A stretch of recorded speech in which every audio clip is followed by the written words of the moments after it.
जय हिंद स्टूडेंट्स, आप सबके लिए एक बार फिर से मैं एक और महत्वपूर्ण क्वेश्चन लेकर आया हूं। इससे पहले के वीडियो अगर आपने अभी तक नहीं देखा है जो कि अपलोड किया गया है, बहुत महत्वपूर्ण है। आप इस वीडियो के डिस्क्रिप्शन में देख सकते हैं, उसका लिंक दिया हुआ है, देख लीजिएगा। ठीक है, मैं जो भी क्वेश्चन बता रहा हूँ सबके सब इम्पोर्टेंट ही है। ठीक है, जिसके पूछे जाने की संभावना बहुत अधिक है, इसलिए आप लोग सभी प्रश्नों को जरूर 1 से 2 बार देख कर जाएँ।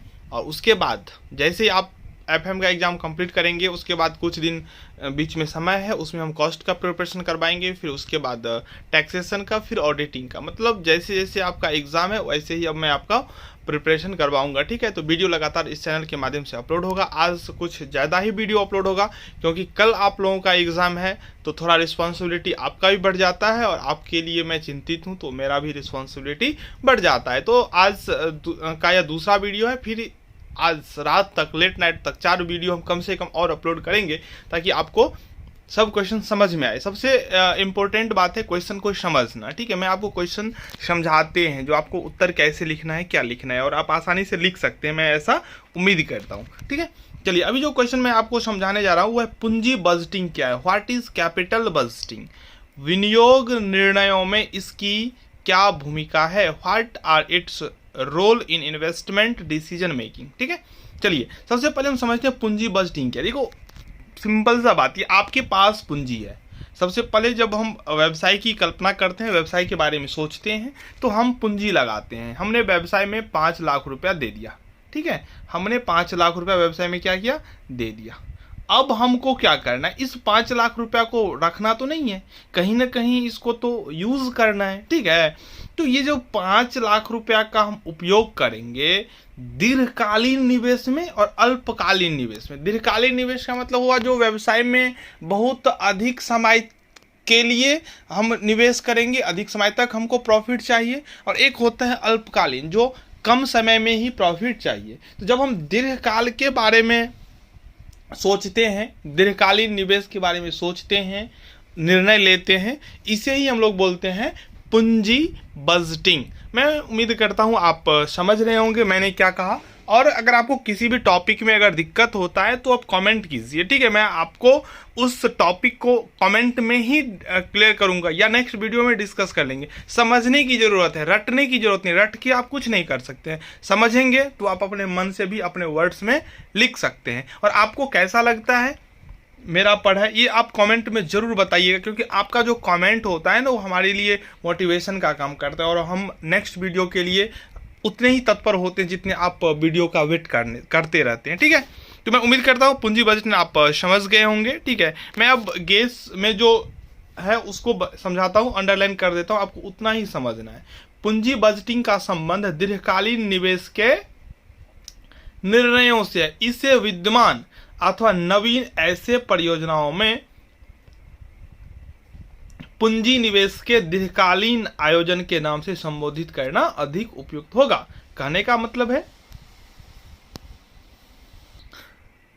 जो हम किस क्षेत्र में, किस परियोजना में पूंजी को लगाएंगे, पूंजी इन्वेस्ट करेंगे ताकि हमको प्रॉफिट अधिक से अधिक मिले। व्यवसायी के पास यानी कि व्यापारी के पास बहुत सारे ऑप्शंस होते हैं जहां पर वह अपना पूंजी क्या कर सकता है? विनियोग कर सकता है, लगा सकता है। ठीक है, लेकिन सब विनियोग से एक समान आय तो हो नहीं सकता है।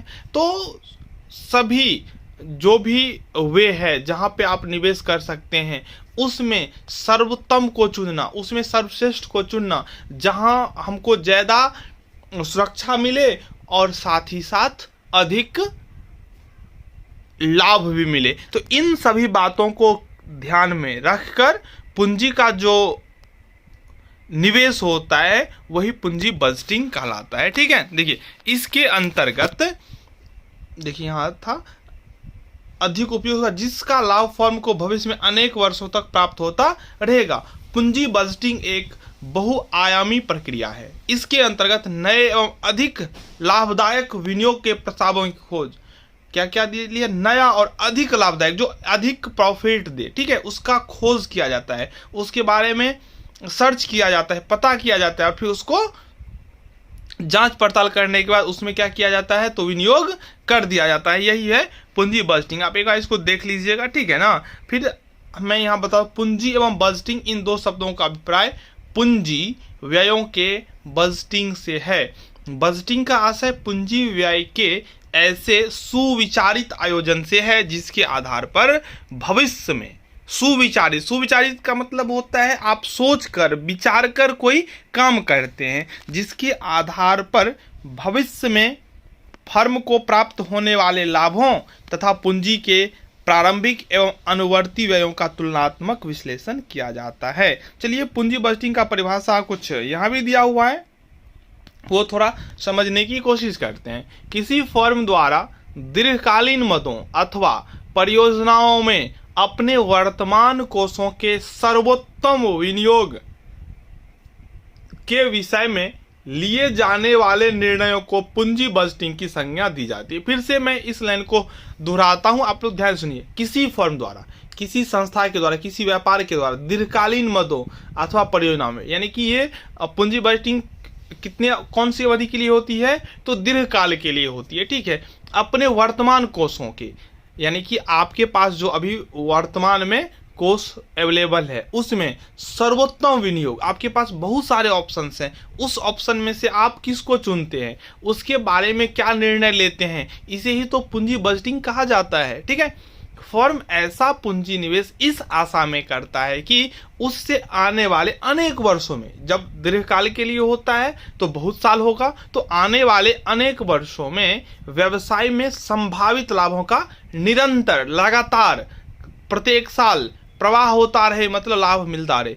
श्री चार्ल्स टी हॉर्नग्रेन के अनुसार इन्होंने कहा है कि पूंजी बजटिंग प्रस्तावित पूंजी व्ययों के वित्त पोषण के लिए एक दीर्घकालीन नियोजन है। इन्होंने क्या कहा, पूंजी बजटिंग प्रस्तावित पूंजी व्ययों के वित्त पोषण के लिए दीर्घकालीन नियोजन है। व्यापक अर्थ में, यानी कि विस्तृत अर्थ में अगर कहे तो कहा जा सकता है कि पूंजी बजटिंग पूंजीगत व्ययों के लिए विभिन्न विकल्पों के सृजन, यानी कि व्यवसायी के पास जो भी पूंजीगत खर्चा होता है उस खर्चा को जुटाने के लिए, पूरा करने के लिए बहुत सारे प्रोसेस को करना पूंजी बजटिंग कहलाता है। इसका क्षेत्र, पूंजी बजटिंग का क्षेत्र क्या है, उसमें सबसे पहले क्रय या पट्टा निर्णय। देखिए, आप कहीं निवेश कर रहे हैं, आप कहीं पैसा लगा रहे हैं, तो आपको नया क्रय करने में ज़्यादा फायदा है या आप किराया पर लेकर। मैं एक एग्जांपल के थ्रू समझाऊं। अगर हमको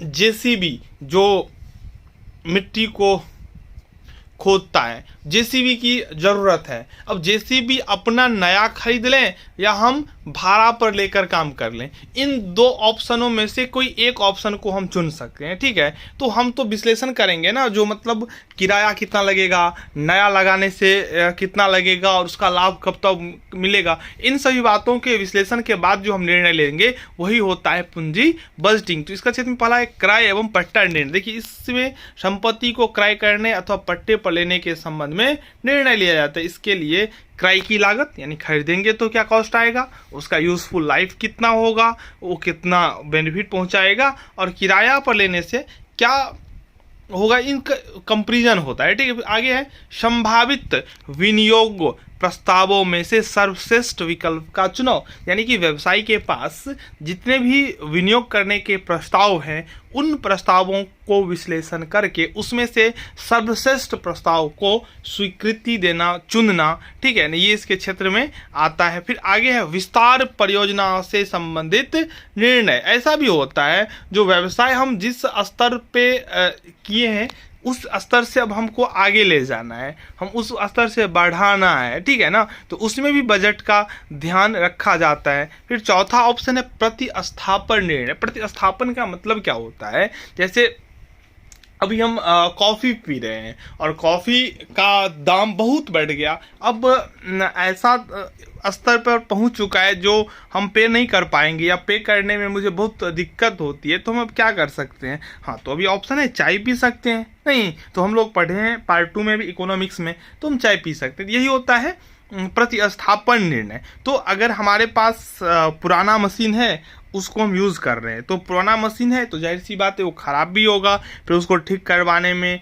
सारा कुछ करने में खर्चा आता है। अगर उसके जगह पर अगर हम न्यू मशीनरी ले लेते हैं तब कितना कॉस्ट आएगा? कॉस्ट तो दोनों कंडीशन में आ रहा है।